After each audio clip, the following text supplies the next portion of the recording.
I was still breathing, but my son had already brought a notary into the ICU. My daughter-in-law placed a pen in my hand while I was hooked to IVs, and my daughter whispered, "Just sign it, Mum. It'll ease your mind." I said nothing. I just stared at my 3 children and saw 3 strangers. I once believed if I died right then, everything would pass to them. But a month earlier, I had done something no one knew. And that day, none of them were smiling anymore. They never imagined the frail old mother they dismissed could do that. I stood at the upstairs window of my house in Key Largo, watching the evening light slip quietly over the water. The same soft pink and gold I'd watched for over 2 decades, just beyond the retreat center I built from scratch. Braddock Retreats. A place where women like me, women who had lost someone, came to remember who they were. I had walked hundreds of grieving women through their first holiday without a husband, their first birthday alone, their first quiet breakfast, in a world that no longer looked the same. But that evening, something in the light felt different. Maybe it was just me. 69 and slower on my feet. Or maybe it was the way my breath caught a little harder that week, how my chest felt tighter even when I was sitting still. I had been ignoring the signs for months, pushing through the weight in my ribs and the fatigue that clung like wet fabric. There was always something to finish, always someone to guide. Until the guiding stopped and the silence sat too long. On my desk, I had an email draft. It had been sitting there for 3 weeks. Subject line, Widow's Wings. No recipient yet. Just a blank field waiting for courage. The body of the message had only one line. I am ready to do something that has nothing to do with grief. I didn't know exactly what that meant when I typed it. I only knew that Braddock Retreats could not follow me into the years ahead. At least, not in the same way. That morning, I had spoken with Belinda, our director of care, who had also become my friend. She was 58, sharp, thoughtful, and had survived her own kind of loss that left her with an empathy I rarely saw in anyone else. She was the only one who noticed how often I was getting winded during check-ins, or how I gripped the stair rail a little tighter every week. That day, she had said something simple. "Evelyn, I think it's time for you to rest." Later that night, alone in the office, I pulled out a small folder I kept in the drawer under my printer. Inside were the first legal documents for a non-profit. Widow's Wings. Not just a retreat, not even a company anymore. Something different. A foundation, a legacy, a quiet pivot. I had transferred the ownership of Braddock Retreats into it 3 weeks earlier. Not a single share was in my name now. I hadn't told my children. Not Heather, not Malcolm, not Rachel. I told myself I would eventually, when the time felt right. But the truth was, I didn't trust the timing. I didn't trust what they might do if they knew. I know some of you listening have done the same. Held on to something alone because deep down, you knew that if you spoke it out loud, it would be taken from you. I closed the laptop. Outside, the light was gone. All that remained was the reflection of my face in the glass. I barely recognized her. But I nodded at her anyway. She had done something brave. I opened my eyes to the sharp scent of antiseptic and the steady hum of machines. The light above me was muted, sterile, and unfamiliar. My throat felt raw. Something was taped to my nose. Tubes ran down both arms. I could hear the faint rhythm of a heart monitor nearby, and beneath it, voices. Familiar voices. I couldn't move my head, but I could listen. One voice belonged to Heather, my oldest. I recognized her polished tone right away, the kind she used when she wanted something to go smoothly. Then came Rachel, quiet but firm, like she had rehearsed whatever she was about to say. And Malcolm, His voice was closest. He sounded impatient, pacing. I couldn't piece together how I got there, only that I was no longer in my home. My chest ached. I must have collapsed, or fainted, or something worse. But whatever happened to me had already happened. Now they were here, and they weren't whispering about my health. They were talking business. She still owns the paperwork. That was Malcolm. If we don't move now, it'll all be lost. Heather replied, "She isn't in any state to argue. We just need a signature." Rachel added, "Maybe she'd want to get it out of the way, for peace of mind." Then silence, a pause that felt too deliberate. A chair scraped. Footsteps. I heard the rustle of a folder opening, the flick of a pen cap. I didn't need to see it to know what it was. Legal documents. Maybe the company. Maybe the house. I couldn't tell which. I tried to lift my hand, but it barely twitched. I felt pressure on my left hand. Someone lifting it. Someone guiding something into my fingers. Just hold it for her. That was Heather again. She didn't sound cruel. Just detached. Like this was a matter of paperwork. Not a life. Not a mother. The pen was in my palm. My hand was limp. I could barely breathe, let alone sign. Then I felt Rachel near my ear. Soft. Almost kind. "Just a signature, Mum. You won't have to think about any of it again." My eyes were open, but none of them seemed to notice, or they assumed I couldn't see. I watched them blur into silhouettes. 3 children, 3 strangers, standing at the edge of my bed with a notary I didn't recognize. A stranger standing beside my son. Waiting. I didn't sign. My fingers stayed loose around the pen. Heather gently pushed again, but I let it fall. It rolled down to the blanket. Rachel picked it up. Nobody said a word for a long moment. Then Malcolm let out a breath, like he was already exhausted by me. He muttered something I couldn't quite hear and walked out. The other 2 followed. The man in the suit left last. I closed my eyes again. Not because I was tired, but because the room felt colder than before. Not physically, just hollow.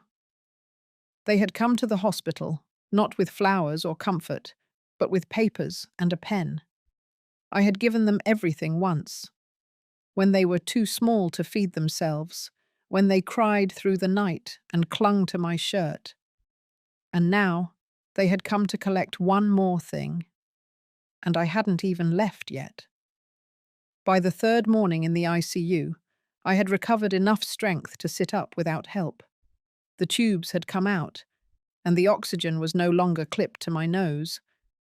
I could swallow again without pain. The nurses checked my vitals every 4 hours, and I did my best to stay alert. I had no intention of falling back into sleep, not while I still didn't know what my children had tried to make me sign.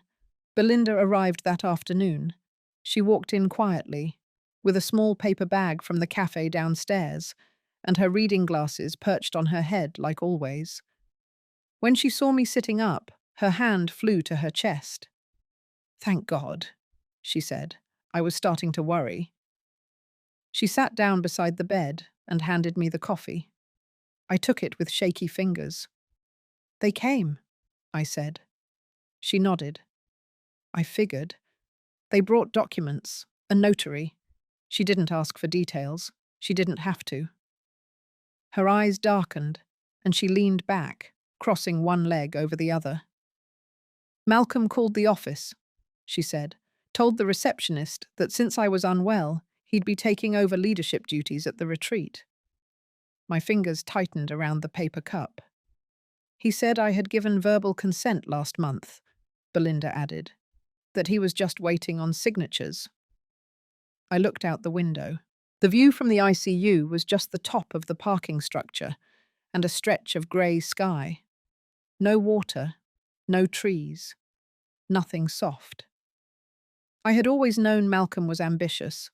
I just never believed he would come for what I built while I was unconscious. Heather would follow his lead. Rachel would stay silent. Belinda watched me for a long moment. "You don't have to fight this alone, Evelyn." I didn't answer, but my mind was already turning. That night, I asked the nurse for my bag.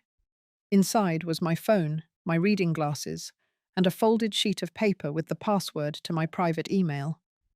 I logged in, ignoring the dozens of unread messages. I opened the Widow's Wings folder and reread the documents. The retreat's transfer was complete.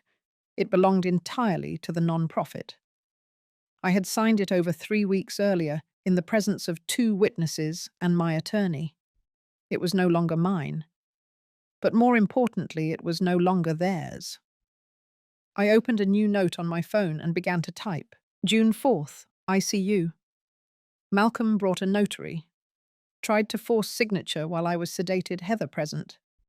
Rachel assisted, no prior discussion, no consent given. I saved the file and backed it up to the cloud. Then I emailed it to Belinda with no subject line. The next morning, I asked the nurse to bring me a cup of tea and told her I wanted to begin walking again. She smiled and said she'd call physical therapy. One step, then another. I wasn't steady, but I was clear. My children thought they had found their moment, that I was too weak, too unaware to resist. What they didn't realize was that I had already let go, not of myself, but of the thing they wanted most. I no longer held the reins, and that made me free in a way I had never been before. The following Tuesday, I was discharged from the hospital with a prescription for a heart monitor and a warning about overexertion. The doctor said I had avoided a full cardiac event by just a thread. He called it a scare. I called it something else, a shift. Not just in my body, but in how I saw things. Belinda picked me up. She brought a soft cardigan I used to keep in my office and a tote bag with small containers of soup, crackers, and herbal tea. The kind of care that didn't ask for anything back.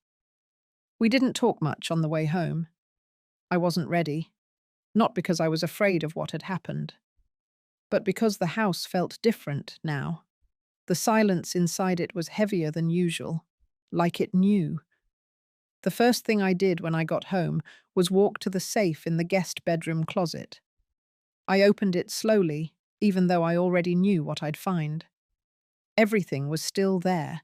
The original trust transfer, the legal handoff of Braddock Retreats to Widow's Wings. The letters from the board acknowledging the transition. Each page had my signature and dates clearly marked. I took photos of every document and uploaded them to a private cloud folder. Then I put the originals in a fireproof lockbox and placed it inside a new safe I had installed in my bedroom wall months ago, one that only I and my attorney knew about. By Wednesday, Heather texted, "Hope you're resting. Let me know when we can come by." Malcolm followed with a message that read only, "Let's talk this weekend." Rachel didn't say anything, but I could feel her hovering, always the quiet one, but never fully out of the loop. I didn't respond. Thursday, I opened my email and saw something from the retreat's legal counsel. Apparently, Malcolm had attempted to schedule a meeting with them, using my name. He claimed he had authority to review and approve any upcoming partnerships on my behalf. But he didn't. That authority no longer belonged to me, and I certainly hadn't delegated it to him. I forwarded the email to Belinda and attached a copy of the transfer certificate. I added a brief note. "Please make sure staff are aware of the structure. No permissions come from my children. All queries go through the board." That night, I sat in the kitchen, sipping the broth Belinda had made. I looked out the back window. The same window where I used to watch Malcolm play catch with his son on Sundays. The same patio where Heather once brought over brunch for my birthday and arranged it like a magazine spread. The same backyard where Rachel planted tomatoes one spring and forgot to water them, then cried when they withered.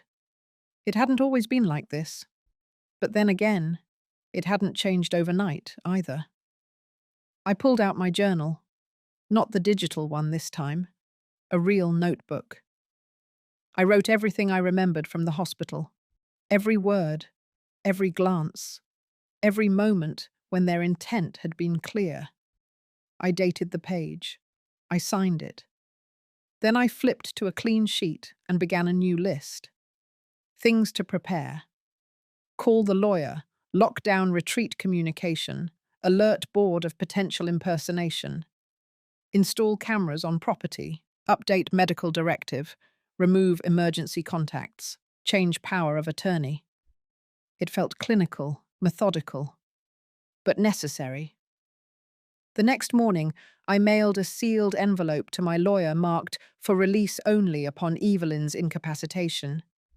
Inside it was the complete log of everything that had happened, along with a note that read, "If they come back, this is what they came for." I didn't feel triumphant. I felt quiet, steady, like someone who finally knew what it meant to not be afraid. I had survived the hospital. Now I would survive the aftermath, on my terms. By the time Sunday rolled around, I knew they would come. They didn't confirm a time, but that was typical. Malcolm never believed he needed permission to show up at my house, and Heather had learned that same entitlement over the years. Rachel was quieter, but her silence had never meant absence. It meant calculation. I spent the morning as if it were any other. Boiled water for tea. Turned the porch lights off. Checked the mailbox. I didn't want to look like I was waiting. I wanted calm. My pulse stayed steady, and I kept the front curtains open. They needed to see I wasn't hiding. The black SUV pulled into the driveway just after noon. Malcolm stepped out first, buttoning his jacket like he was walking into a business deal. Heather followed in a tailored blouse and sunglasses, even though the sun wasn't out. Rachel got out last. She wore sneakers and held a reusable water bottle. Casual, thoughtful, as if that made a difference now. I opened the door before they could knock. They walked in without a greeting. I didn't offer one. Malcolm stood in the center of the living room and looked around like he was taking inventory. "We need to talk," he said. His voice carried weight, like he thought it would press me into compliance. I sat down in my usual chair by the window. They remained standing. That didn't bother me. Let them feel the imbalance. Heather pulled a folder from her handbag and placed it on the coffee table. She didn't say a word. Rachel glanced at it, then at me. Malcolm spoke again. "We've been thinking about your recovery, about what happens next. The family needs clarity, direction." I said nothing. He opened the folder. Inside were pages of legalese, drafts of a power of attorney agreement, authorization for medical decisions, a statement of shared interest in Braddock Retreats, a proposed joint account for managing retreat finances. It was all there, laid out like a generous offer, like I was being invited into my own life. Heather finally spoke. "Just sign the first two for now. It's temporary, just until things settle." Rachel added, "It's just for peace of mind. No pressure." I leaned forward and slowly closed the folder. "No." Malcolm stiffened. "You haven't even read—" "No," I repeated. "I won't be signing anything today, or any other day." Heather stepped back, blinking fast. Rachel shifted uncomfortably. Malcolm stared at me, face unreadable. His tone changed. "You're not thinking clearly. This isn't about control." I stood up. "I know exactly what this is about. And you're right. It's not about control. It's about trust. The kind that was broken the moment you brought a notary into a hospital room and tried to steal what I built." Nobody spoke. I walked to the door and opened it wide. "We're done here." Heather moved first, grabbing the folder. Rachel looked like she might cry, but didn't. Malcolm hesitated, his jaw tight. Then he walked past me, not meeting my eyes. The door closed behind them with a quiet click. I locked it. Then I went to the kitchen, poured myself a glass of water, and sat down. My hands trembled for the first time all day. But it wasn't from fear. It was from release. Like something that had been coiled in me for years had finally unwound. I hadn't just refused to sign. I had chosen myself. My voice, my boundary. And now, whatever came next, I would face it standing, not asking, not waiting, not hoping for kindness that had already expired. The Monday after they left, I didn't move much. I kept the curtains drawn and the phone on silent. I let the clock tick through the daylight without checking it. I didn't clean. I didn't plan. I didn't speak. Sometimes stillness is not a void. It's recovery. By evening, I felt the shift again. Not a dramatic one, but something steady. I opened the window over the kitchen sink. Let the late spring air move through. I started to cook, not because I was hungry, but because I needed to smell something familiar. I made oatmeal with cinnamon and stewed apples. I sat at the table and ate slowly. That night I called Belinda. I told her what had happened. She didn't interrupt, didn't ask for more. When I finished, she just said one thing. "I'm proud of you." Tuesday morning, I took the envelope from my desk drawer, the one labelled for the board. Inside was a copy of the full retreat transition, a log of my recent interactions with my children, and a letter. In that letter, I made it clear that no family members were to be granted access to the property or involved in decision-making at any level. I wasn't asking for a favour. I was stating a boundary. I hand-delivered it to the board's temporary liaison office at the retreat that afternoon. I didn't linger. I walked the grounds once, slowly, as if saying goodbye to the version of myself who had once run staff meetings under the oak trees and planted daffodils along the pathways. Then I left. That evening, Malcolm called. I let it go to voicemail. Then Heather. Then Rachel. 3 messages in the span of an hour. "Mum, we need to talk again.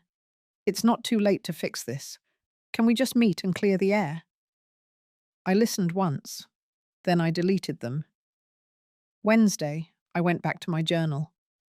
This time I wrote about who I had been before all this.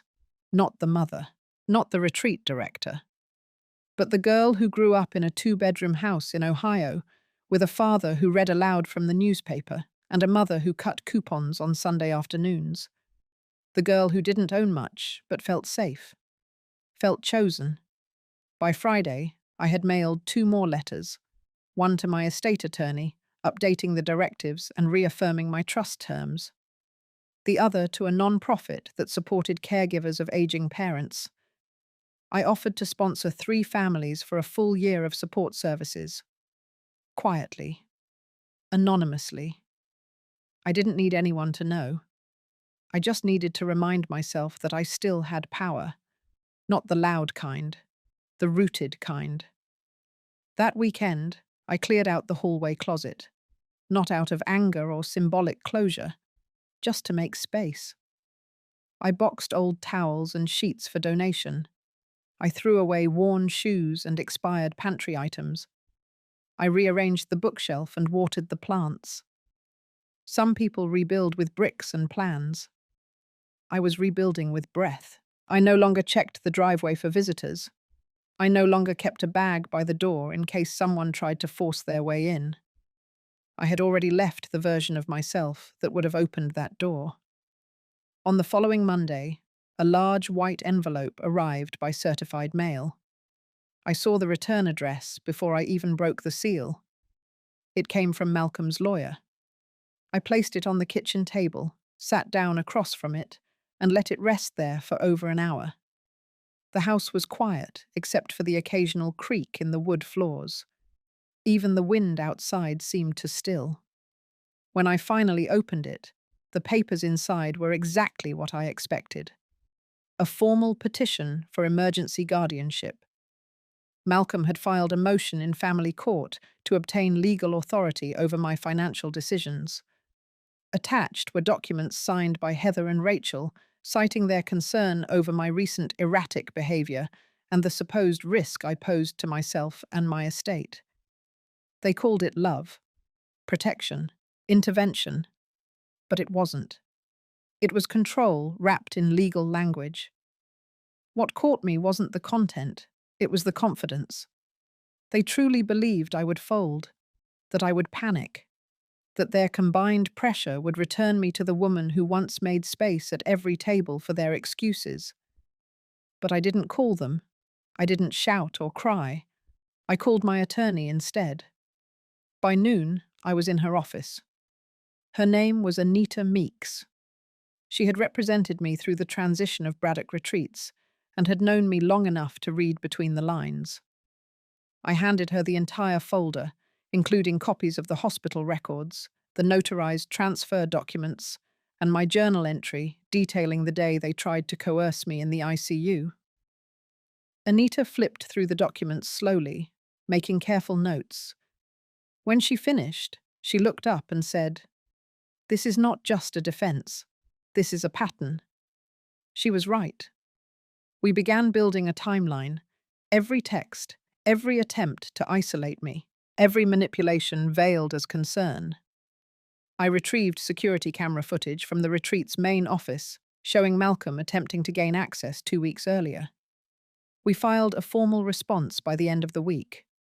Saturday came, and the air felt heavier. Rain tapped against the windows all morning. I stayed in my robe and slippers, moving slowly, deliberately. Around noon, the doorbell rang. This time I let it ring. I watched through the peephole as Rachel stood there holding a tray of banana bread. Her hair was pulled back, and she wore the sweatshirt I once gave her on her first Mother's Day. She waited for a full minute before turning away. I didn't open the door. Later that night, I sat at the table and made another list. Not legal, not logistical, just a list of truths I had come to accept. I am not selfish for setting boundaries. I am not cruel for saying no. I am not broken because they left. I am not afraid of their silence, and I am not theirs to manage. I tucked that list into my journal. The following Monday, Anita called with an update. The judge had reviewed the initial petition and flagged it for further scrutiny. Our evidence had been received in full. There would be a formal hearing, but the tone had already shifted. What was once positioned as a rescue was now seen for what it was, a hostile takeover. I hung up the phone and stood by the window. The sky had cleared. The street was quiet. Nothing dramatic. Just stillness. Just breath. For the first time in weeks, I smiled without feeling guarded. Whatever came next, I would meet it with both feet planted. Not as a mother being corrected, not as a woman being questioned, but as Evelyn Braddock, whole, unbent, and finally, no longer waiting for permission. On the morning of the hearing, I arrived at the courthouse 30 minutes early. I wore my navy coat, the one I used to wear on donor visits and policy meetings, not out of pride, but to remind myself who I had once been in rooms like these. A woman with presence, a woman no one pitied. Anita met me on the steps. She looked calm, focused. She didn't offer platitudes, just nodded and walked beside me in silence. We entered the small courtroom. Malcolm sat at the opposite end with his lawyer. Heather and Rachel were there too, both in muted colours, eyes avoiding mine. I didn't expect them to look at me. I didn't need them to. The judge, a woman with salt and pepper hair and a precise tone, read the docket aloud. Then she asked for opening statements. Malcolm's lawyer spoke first, describing their version of me. Isolated, distraught, vulnerable. He used phrases like declining judgment and undue influence. I listened, not flinching, because I knew what came next. Anita stood, clear and composed, and began. She outlined my career, my accomplishments, my legal and medical autonomy. Then she introduced documentation, hospital records, voicemails, copies of the retreat transfer, surveillance footage showing Malcolm attempting to breach the facility's gate without authorization. She closed with a quote from one of my letters, the one I had written for the board. The court does not need to protect Mrs. Braddock from others. It needs to protect her from the illusion that family entitles anyone to her legacy. The judge took a long pause after the statements. Then she spoke directly, not to Anita or Malcolm, but to me. Mrs. Braddock, would you like to address the court? I stood slowly. My knees were tired but steady. I didn't read from notes. I simply said, I built my life with care. I gave my children more than I gave myself, but I will not spend my final years apologizing for needing peace. I am not confused. I am not unstable. I am awake. And I am not afraid of being alone. The judge nodded. She took another pause, then adjourned the hearing. No ruling that day. It would be mailed. Standard procedure. Outside the courthouse, clouds hung low. Anita and I walked slowly toward the car. When we reached it, she placed a hand gently on my arm. Regardless of the judge's letter, you just reclaimed yourself in that room. I went home that night and made soup, lentils and sweet potatoes, simple, warm, grounding. I lit the lavender candle Belinda had sent last winter. I didn't check the mailbox for 2 days. When the letter arrived, I opened it at the kitchen table. The court found no merit in the petition. The guardianship request was denied in full. Additionally, the judge cited potential financial manipulation on the part of the petitioners and referred the matter to a separate civil inquiry. I placed the letter beside my tea and stared at it for a long time, not from shock, but from something closer to release. Later that afternoon, I took a walk through my neighborhood, just 2 blocks. The air was soft. Children were drawing chalk suns on the sidewalk. A woman passed me with a golden retriever, and we exchanged small smiles. I didn't feel victorious. I felt intact. That night, I wrote in my journal. They tried to write the ending, but the story is still mine, and I am still writing. The letter rested beside a cup of chamomile tea that had already gone cold. I had read it twice that morning, not because I doubted its contents, but because something inside me needed to witness it more than once. It was official. Not only had the guardianship request been denied, but the court had opened a formal inquiry into the financial motives of Malcolm and the others. That was not just a victory. That was validation. Still, I didn't feel like celebrating. Not yet. I felt like cleaning.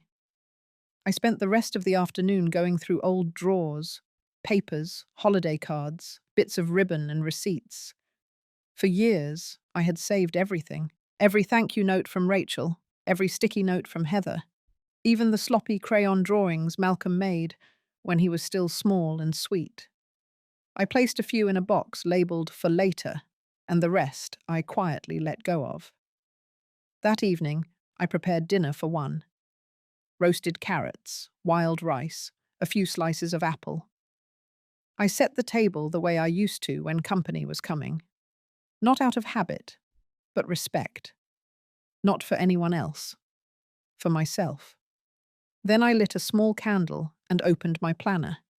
The date was circled. In 2 weeks, the Braddock Retreat's legacy dinner was scheduled. It was supposed to be a celebration. The event Malcolm had once suggested be used to announce the handover of my estate, the one he thought would mark his arrival as successor. I hadn't cancelled it. I had simply changed the guest list. No family members, no heirs, no announcements. Instead, I invited every single person who had once been turned away ignored, or dismissed when Braddock Retreats became a more exclusive venture. The teachers who used to bring at-risk students but stopped when fees increased. The retired nurses who had requested access for support groups. The local women's shelter coordinator who had emailed me 4 times before giving up. I wrote to each of them personally, and I told them the truth. This was no longer a family enterprise. This was a community commitment. In the days that followed, the RSVPs came in steadily. Some were short and polite. Others brought tears to my eyes. A woman named Sheila wrote to say her sister had found peace during a workshop in our facility 10 years ago. Another woman, a grandmother raising her late daughter's children, said she never imagined stepping foot in a place so beautiful. That was when I knew I had chosen correctly. I also knew Malcolm would find out. And he did. 3 days before the event, he showed up unannounced. No lawyer, no Heather. Just him, standing at the edge of my driveway with both hands in his pockets. I didn't invite him in. He asked me calmly what I was doing, why I was throwing away the vision we had built together, why I was making this personal.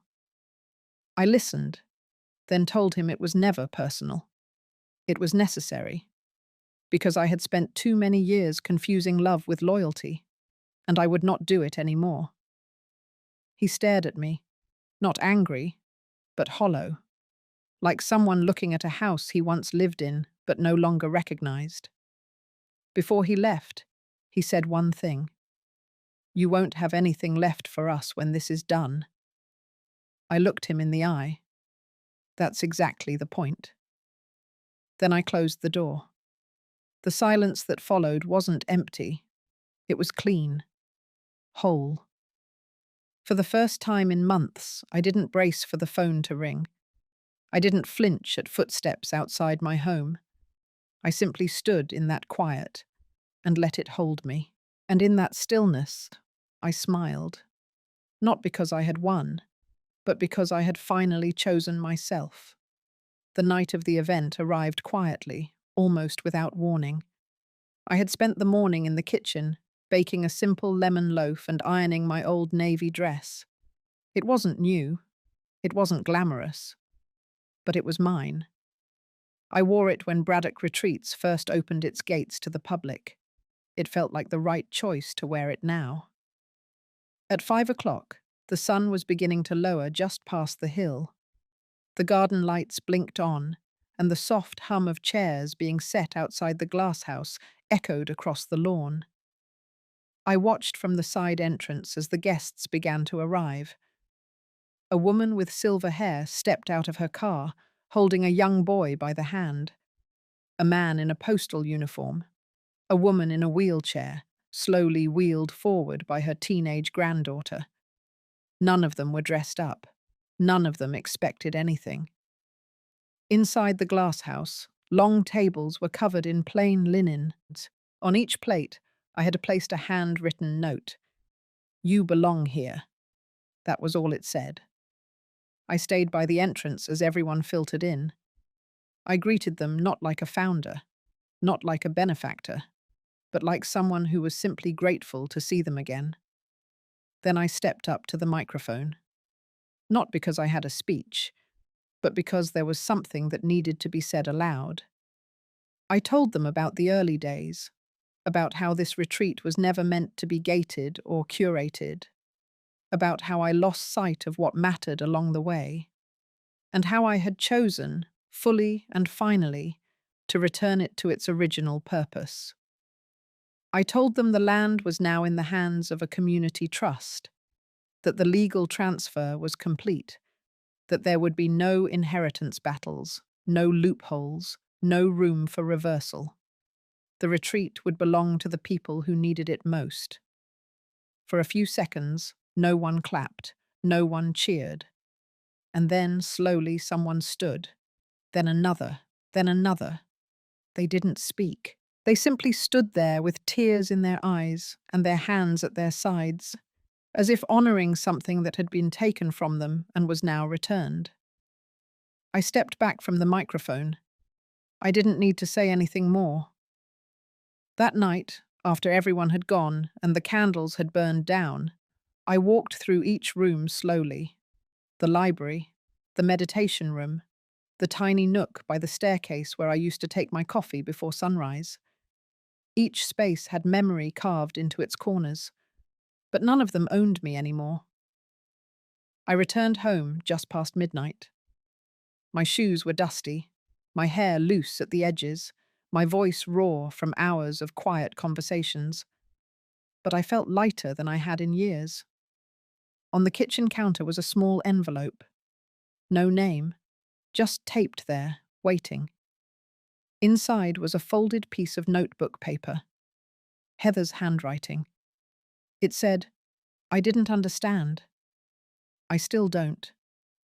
But I'm sorry. No demand. No request. No signature. Just a line. One small line that felt like someone letting go. I placed it gently in the drawer by the stove. Not because I forgave her yet, but because it no longer hurt to read it. That was the beginning of something new. Not a reconciliation, not a grand reunion, but a release. And in that release, I found peace that didn't come from victory or applause. It came from the choice to walk away from the story they tried to write for me, and to finally begin writing my own. About a week after the event, I received a letter in the mail. Real paper, no return address. It had been forwarded from the retreat office. I almost tossed it, assuming it was one of the usual complaints or inquiries. But something about the handwriting caught my eye. Slanted, sharp. I opened it slowly. It was from Grant. He didn't start with Mum, just Evelyn. He wrote that he had driven past the retreat and seen people walking freely through the gates. He had parked and watched from across the street as a woman in a wheelchair was pushed down the gravel path by her daughter. Said he recognized her from a memory, one he hadn't realized he still carried. He said he felt something turn in his stomach. Not guilt, not regret, but something slower. A crack. Then, in 2 sentences that sat in the middle of the page, he admitted he had known about the trust transfer before the event. He had seen the signs, the filings, even overheard one of the community volunteers talking at a cafe near his office. But he hadn't believed I'd go through with it. He thought I would cave like I always had. His words, not mine. He ended the letter by saying he was not asking for anything, just that he understood now. Not why I did it, but that I had the right to. That part, somehow, meant more than an apology. I sat with the letter for a long time, not reading it, just holding it, letting the weight of those sentences settle into my chest. Later that day, I visited the bench by the garden, the same one where I used to wait while the first guests arrived years ago. I watched an elderly man tie a scarf around his wife's neck. She smiled without saying a word. There was no fanfare, no moment of recognition, just a life going on as it was always meant to. That night, I called Leslie. She answered quickly, her voice quieter than usual. I told her about the letter, told her I wasn't sure what it meant, or whether it meant anything at all. But I needed to say it out loud, to someone who had stood with me when things were darkest. She didn't speak for a while. Then she said she'd seen something shift in Heather too, a silence that wasn't cold, just cautious. And I said maybe that was enough. Sometimes all you get is space, not closure, not healing, just a little more room to breathe. The next morning I found myself at the community room again, not for business, not for work, just to sit, just to listen. A woman was telling her story, about how she had left a marriage after 30 years, about how her children still didn't speak to her. But she was learning how to sit with that, to not let it define her. I didn't say anything, but I nodded when our eyes met. I think she understood. Sometimes the best stories aren't the loud ones. They're the ones that end quietly with no one watching, no one cheering. Just a single moment of stillness, a moment when you finally realize you are no longer waiting to be saved. You already are. The snow came early that year. It dusted the tops of the pines and rested lightly along the railing of my back porch. I stood there that morning with a mug of cinnamon tea, watching the light stretch slowly across the lake. The air was still, the kind of stillness you learn to appreciate only after you've lived through enough noise. Inside, the fire crackled faintly. I had no emails to answer, no board meetings to prepare for. Just a quiet Sunday, a life I had carved back from the chaos. The peace wasn't perfect. There were days when I still heard echoes from the past. But they didn't control the room anymore. They passed through like wind under a door, felt, but not feared. I had an invitation sitting on my counter from a woman named Joyce. She had joined the retreat a few months ago, after her daughter placed her in a small facility and never came back. Joyce now taught pottery to the others, real pottery. She never called it art therapy. She said it was just about shaping something with your hands that no one else could shape for you. I didn't attend the class, but I walked over that afternoon to watch through the window. They were laughing inside, not loud, but freely. I stayed outside, hands in my coat pocket, heart lighter than I remembered it being. Later, as I walked the path home, I passed a stone bench someone had etched with a quote. I paused to read it. "No one can give you your voice back. You take it when you're ready." I had never seen it before, though the bench had always been there. I stood there longer than I meant to, staring, as if the stone was speaking directly to me. That night, I opened the locked drawer in my bedroom. Inside was the original letter from Grant, the one I had read and tucked away. I didn't tear it up. I didn't burn it. I read it again, this time slower, and then I folded it back and placed it inside a journal I had started weeks ago, not to write about them, but to write about me. The story wasn't over. It wasn't clean or resolved or wrapped in a ribbon, but it was mine again, and that was enough. If this story stayed with you even for a few minutes, thank you for listening. Sometimes, healing doesn't come from a perfect ending, but from telling the story out loud and letting it land where it needs to. If any part of Evelyn's journey felt familiar to you or reminded you of your own quiet strength, you're not alone. I'd love to hear what part stayed with you most. Your story matters too.